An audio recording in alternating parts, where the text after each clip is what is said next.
What's up YouTubians, Gary, VWJawbreaker. Welcome back to another engine build. Today we're starting on a new one. We've got our block sitting here, our case sitting here, ready to go. It's already been machine checked, the whole 9 yards, so we're ready to start throwing some parts in there. This is going to be a 1968cc build. Yes, that means it's a 92 by 74. So we have a 74mm stroke crank sitting here. Got a set of rods, and you're probably thinking, man, 92s and 1835, those run hot. Those aren't good. Don't worry. These are actually thick wall 92s. So these are 92 cylinder, 94 head. And we got a set of Panchito heads there. I'll drop a 100 cam in this thing. Should be a really nice, very nice engine. Could be going in his bus, could be going in his Baja, could be a spare motor. I don't know. But what we need to do is we need to go ahead and mock up the crank and the rods, drop it in the case, and see just exactly how much we're going to need to clearance, if any at all. Because if you think back on the last video where we did the 1760cc engine that we're building for Jawbreaker, we had to clearance quite a bit. That's because of the rods. It's not so much the stroke. I mean, you get up into the big strokes, yeah, you're going to have to clearance the case. But on these smaller cranks, it's not always the crank as it is the rods. So I have here the MP forged rods that he wants to run, and then of course here is a stock rod. Let's stack them up and see the difference. So when I was building my engine, I had to clearance because things were hitting back here. Now these aftermarket rods, you see the difference? That sticks out quite a bit more, where this is a little bit more rounded. That actually makes quite a bit of difference on your rotating assembly. Nothing more to do than to stop jibber-jabbering, get crack-a-lacking. Let's go ahead and get this crank and rods mocked up, set it in the case. Again, this is not final assembly. We are mocking up. So let's get after it.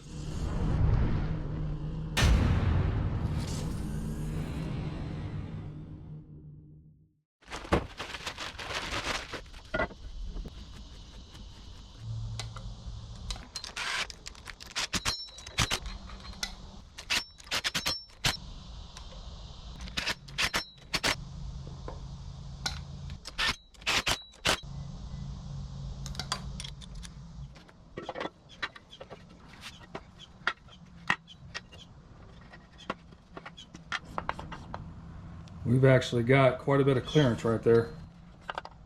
We may not have to clearance this case whatsoever. Put a little extra oil right there in the center.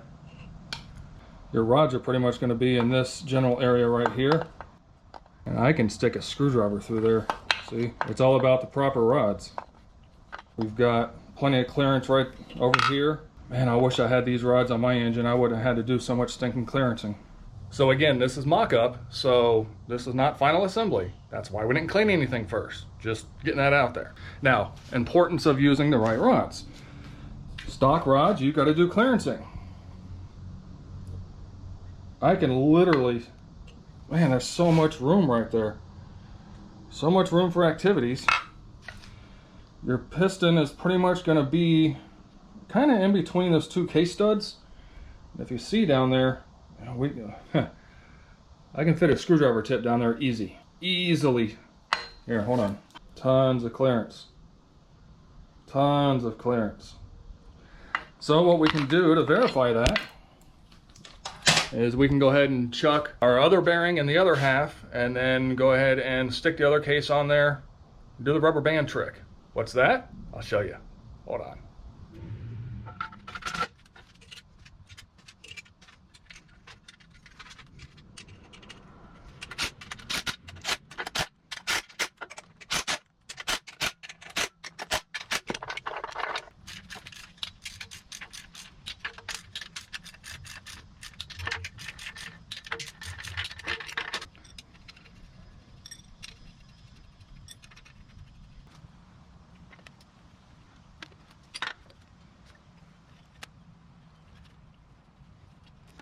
All right, the rubber band trick. So yes, I don't have the head studs in all the way. You don't need them in all the way. Well, all you're trying to do is hold your rods right there, pretty much in the middle-ish, right? So it simulates the piston being on the rod. And what you can do now is turn it over and see if you have any kind of hitting. And we actually do, ever so slightly. We got a couple of the rod bolts barely touching the spigot here, ever so slightly. But man, if I would have had these rods for Jawbreaker's engine, would not have had to do hardly any clearancing. So we'll go ahead and take, and just right up top here, just a little bit out of the spigot right there. Oh, there we go. Keep hitting the head stud, sorry. We'll take just a little bit out of the spigot, and then we'll go ahead and spin her over again and see how she does. So all we're really gonna do is just kind of take off just a little bit, just kind of give it a little angle right there, and then we'll go ahead and take a cartridge roll once we know everything's good. Smooth it out, but both sides of the case are done right down there at the bottom. Now we'll go ahead and drop the crank back in it and make sure that everything rotates the way it needs to. All right, I got everything torqued back together, got our rubber bands back on, and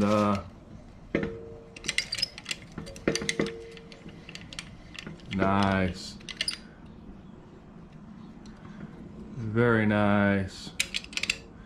And now we have plenty of clearance as well in between the spigot and the rod bolt itself.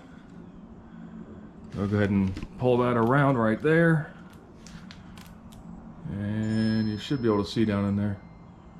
Good amount of clearance. I went ahead and did the bottoms as well, as you saw. Just let's just be safe. We're already right there, so easy enough just to do that real quick. And now, oh, you know what? I got an idea. Let's do something. Put the little bolt in the front. This should work. Alrighty.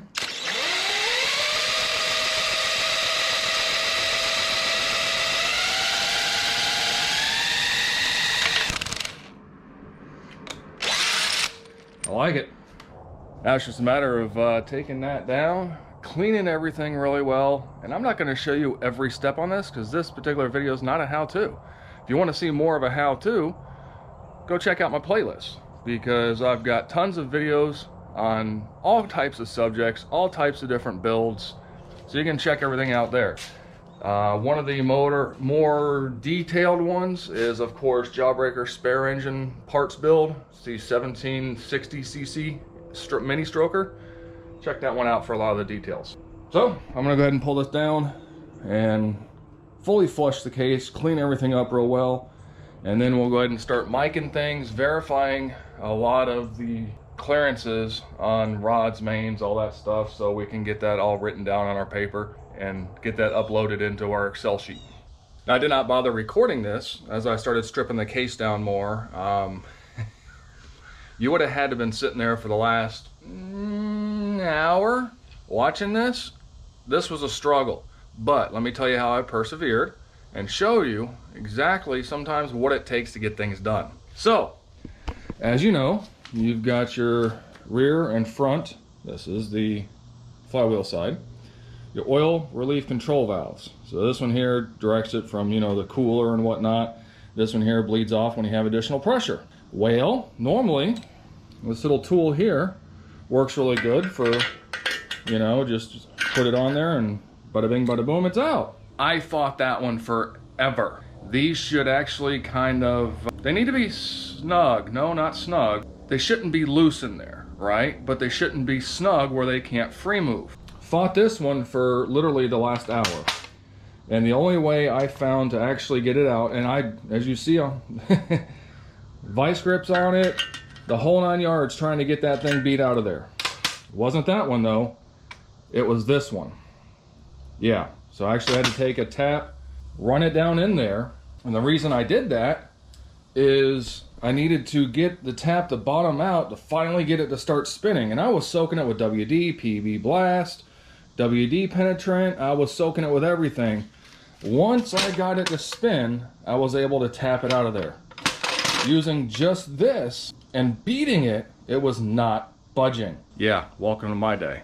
That one was, that one there fought me the worst out of any of them ever. What size tap? Let's look. That is actually a, I can't read it. 1/2 inch NTP, no, 1/2 inch by, I don't know, whatever. It's a normal like little cheap tap and die kit. So it's the 1/2 inch size, regular like 1/2 inch by 13 or whatever it is. So that's what fit down in there. And again, once I was able to tighten it and get this to spin, everything was good. Now, how are we gonna fix that down in there? Doesn't look horrible, but how are we gonna fix that? I actually take, where is it? I got too much stuff everywhere. Aha, here it is.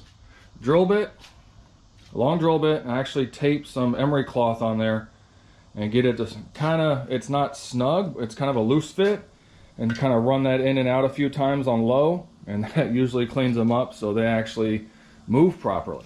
All right, again, so we're gonna take our emery cloth on the drill bit. See, it just kind of fits down in there. That's it. Doesn't take much just to clean up the bore inside. Taking lube it, little WD-40. Now let's go ahead and take the one that came out. Make sure it's cleanish. All right, got it wiped off with a paper towel. Oh, there we go. It actually moves properly now. Nice. It's snug without being too snug. We'll probably take some, I don't know, 1500 grit or something like that. There's a couple little tiny lines in it, so probably take some 1500 or 2000 grit and get that kind of polished up ever so slightly. Again, you don't want this too loose. And it's not loose right now, but it will rotate all the way around, which is what you want. You don't want it to be oblong, or if this was bad, it wouldn't fit down in there right. So we're good. Moving on. All right, we have our case fully cleaned, flushed, everything's good. How do I know it's clean? Well, mostly because I use Super Clean, and it's the only cleaner I use. No, they do not pay me to say that either. It's just literally my experience. It's some of the best degreaser I've ever used, best cleaner I've ever used. I use it in my house, use it on my grill, use it on lots of things just besides engines. So we went ahead and did the rear main drain back seal modification. Just take a file, I use this triangular file, run it in there, and then I kind of bevel it that way, bevel it that way. So normally on your engine case, when it sits up like this right here is your drain back hole. So it's always about that full of oil after you shut it down. So what this does is this allows oil to seep past back into the case so you don't fill so much oil back here. The upper groove allows it to vent and allows it to drain back. Doesn't need to be deep. It's about a fingernail thickness or so. It's not much, but trust me, it helps. I did a whole little hoopla on that on Jawbreaker's engine and a few others, so you can check it out there if you have more questions. So now that both cases are clean, everything's flushed, we're good to go there. Now it's time to go ahead and mark our bearings and check our oil holes and see how well they line up. So we'll go ahead and do that real quick, and then we'll continue to move on. Now for this, you don't need a whole lot. You just need your bearings and some paint of your choice color, a marker. That's about it. So on your bearing, you've got your dowel that goes towards the back. So we're gonna go ahead and drop that in place, push down. I like to mark both sides. This aids in dropping it in place properly. And then dead center, I put a line, little arrow pointing back towards the flywheel. That's just me, that's what I like to do. You do you. We got the split bearing goes there. We'll check that in a minute. Same thing. And little arrow on the back. This one here is really kind of hard to screw up because that little notch always goes like right here.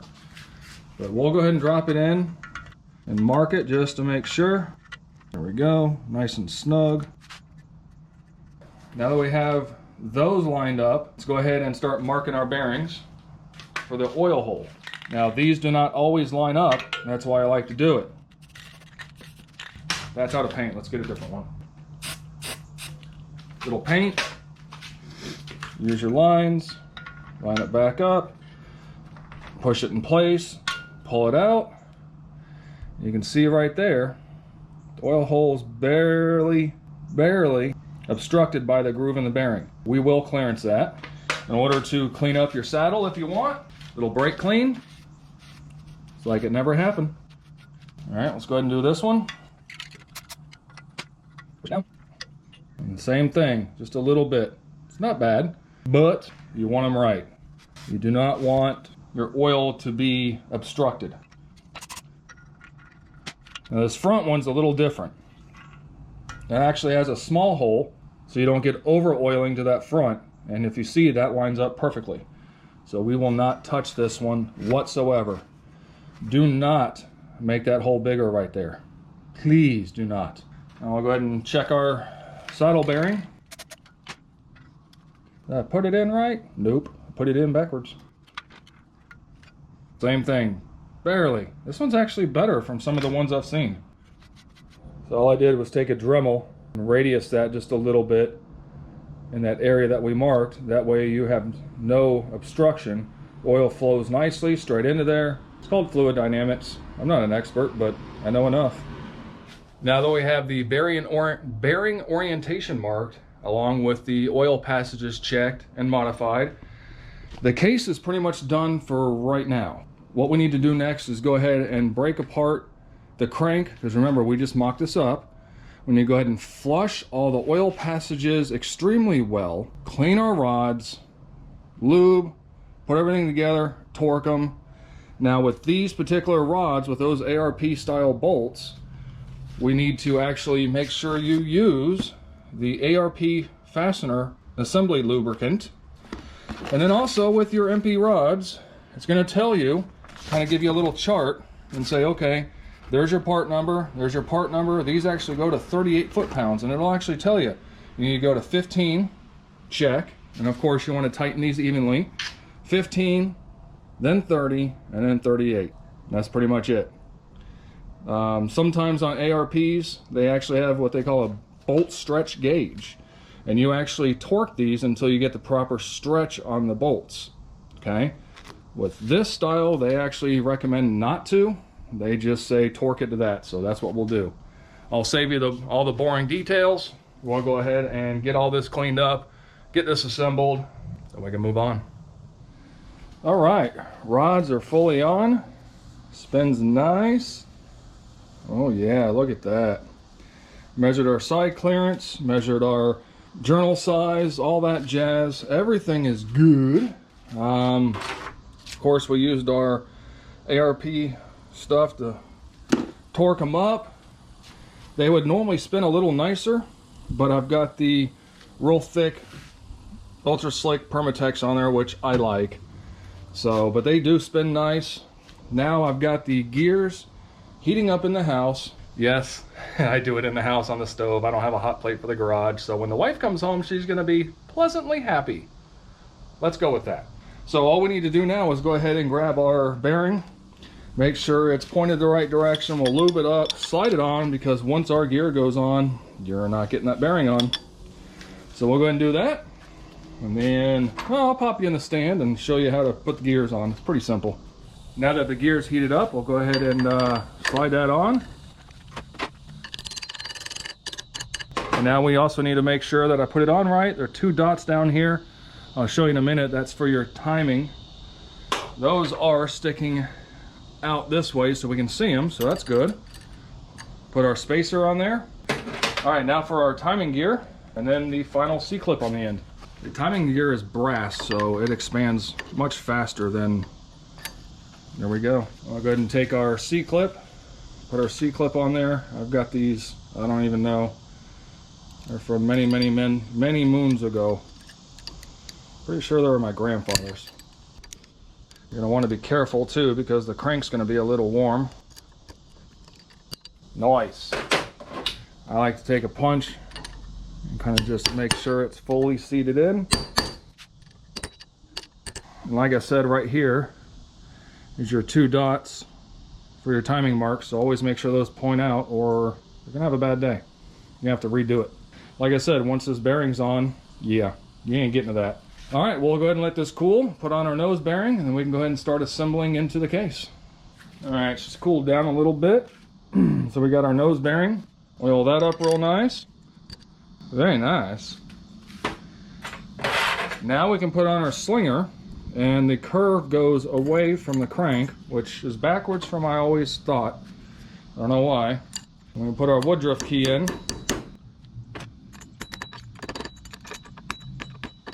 Crank is built. That's all there is to it. Now with our middle bearing all lubed up, we've got all of our orientations proper. Go ahead and drop our crank in. And now where you lined everything up is when it comes into play. Makes life so much easier.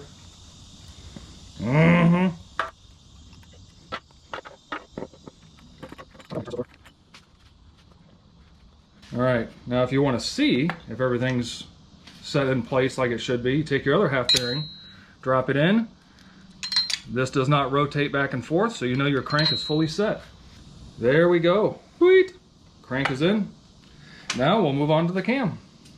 Now one thing a lot of people don't talk about is on these double thrust cam bearings, especially the silver lines, you're gonna have to kind of file, and I say file, flat sand with some fine sandpaper and get these flat, because they will bind on the cam right here. And you want it so you've got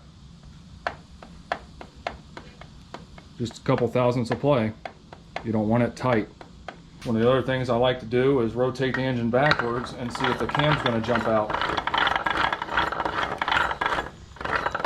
And that's not even oiled, so I know it's going to be fine because, yep. And this is not a clearanced camshaft. And if you see, we still got tons of room right there. So we are a-okay. Cam is good. And believe it or not, I've got my two lines already lined up right there. I like to take a paint pen and throw it on there. Thanks VW Darren for that tip a long time ago. So as you see there, they're lined up. Makes it real easy. Now we can go ahead and get ready to drop our lifters in. One thing you can do is on a higher lift cam, you can actually take and do yourself a groove in between these 2 points right here, just to help with oiling. But in this situation, I'm not going to do it. I'm just going to throw ourselves some oil on the lifter itself, drop it down in place.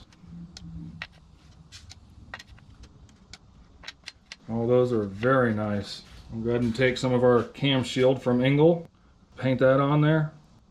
I don't like this stuff as much as the stuff comes from Scat, but it is what it is.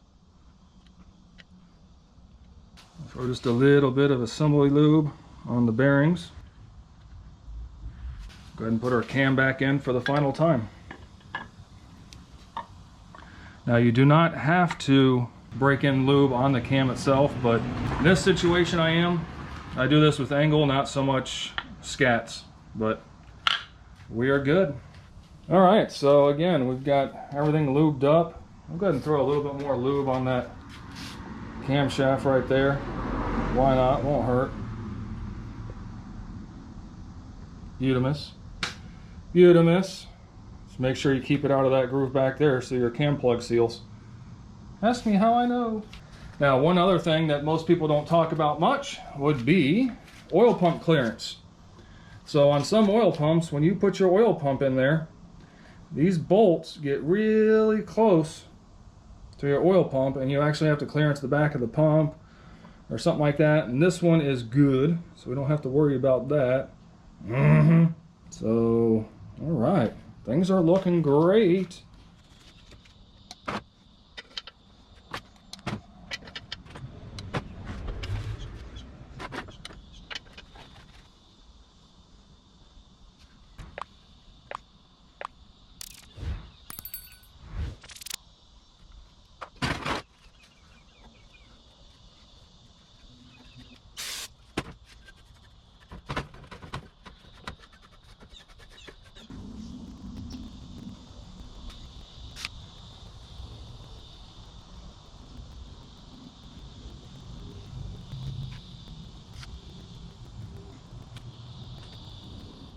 All right, cam bearings are in, lifters are in, lifter clips that hold the lifters are in place.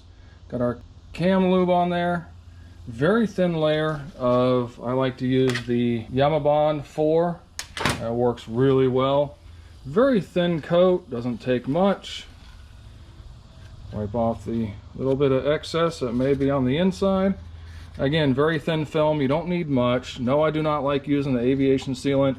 But you know what? You do you.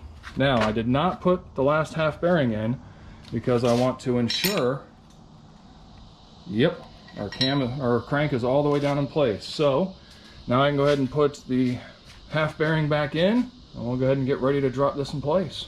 Oh yeah. Drizzle just a little bit on. We have our O-rings in place for the case studs. Oh, almost forgot the cam plug back here. I like to put the cam plug facing in. And again, just very thin bead, doesn't take a lot. This stuff works great. There we go. That's down in place. I like to take just a little dabber do ya on both sides, just to make sure that we've got a nice seal. Now for the fun part, go ahead and stand our rods up. This side is perfectly clean. All right, we're ready to go together. Bippity boppity boop, she's in place. On your case washers here, I like to put just a thin film of RTV on the back. This is ultra black. You use what you want to use, if anything at all.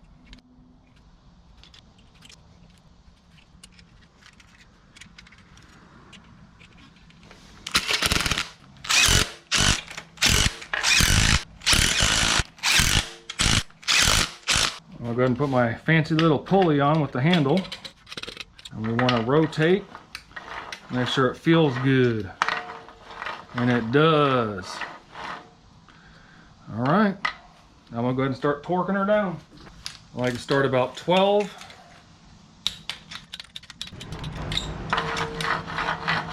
Still spins nice. All right, let's go ahead and crank her up. And she still spins nice. Boy, this is gonna be beautiful. Now the only thing left to do is go ahead and do all your perimeter hardware, except for the oil pump. We'll do those last. Well, I buttoned some stuff up. I didn't bring you along. Again, just trying to get some stuff done when I have time. I'm in different clothes. I've done a lot since I've recorded last, and it's only been 12 hours. So let me bring you up to speed real quick. We have the entire bottom end buttoned up. We've got the sump on it. We've got our strainer, sump plate, oil pump. We've got pretty much everything ready to go. I like to do the flywheel and end play later, and I definitely like to do the distributor later. The reason being is when you're mocking up and working on the side, that distributor's sitting right there. I like to wait till later to drop that in. So short block is complete. So I appreciate you being here for this one. Next video, we're going to be doing our top end assembly, mock up, all that stuff. So we'll go over setting deck height, CCing the heads, modifying these Panchito heads some to be able to play nicely with what we're doing here, ring gap, all that fun stuff. And then we'll go ahead and be able to button up this top end and get the long block complete. So I appreciate you being here. Thanks for sticking around. Make sure you check out these videos. You know, we've got videos in the playlist, lots of different stuff to look at. So if you're bored, go through the playlist, check it out. Make sure you subscribe, make sure you like. You know what? If you made it this far in the video, comment below, put it in the splitty. I think you should put this in the split window bus he has. That's just my opinion. I think it's gonna be an awesome runner. So, till the next time, be kind to one another and be good.